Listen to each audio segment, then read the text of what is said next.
অভিজিৎ, গেমের ভিতর যে ইমোট রয়েল আছে তুমি কি দেখোনি? হ্যাঁ দেখেছি স্যার। তাহলে এখনো আমার আইডিতে বের করনি কেন? কারণ ইমোট রয়েলে শুধু লাভ ইমোট রয়েছে, আর লাভ ইমোট আপনার মতো বুড়ো খাটাসের জন্য না। তাহলে কার জন্য ইমোটটা দিয়েছে?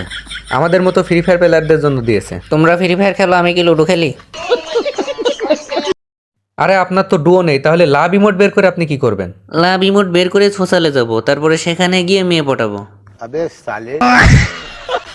আপনার বাল পাইকে তালতলা চলে গেল, তার লুচ্চামি গেল না। খাও পেছাল না ঠাপাই, ইমোটটা বের করো।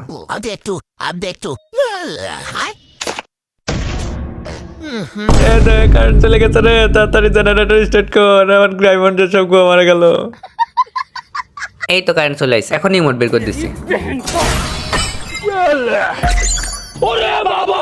এই যে স্যার আপনার ইমোট বের করে দিলাম, বেশি ডায়মন্ড খরচ হয়নি, মাত্র 32,000 ডায়মন্ড গেছে। মাত্র 32,000 ডায়মন্ড গেছে তো কোনো ব্যাপার না। এখন আমাদের একটাই কাজ, সোশ্যালে যাইতে হবে, যে ওইখান থেকে সুন্দরী সুন্দরী মেয়ে পটাইতে হবে। মেয়ে পটাই নিয়ে ওদের সাথে গেম খেলবো, তোমাদের কারোর সাথে আমি গেম খেলবো না।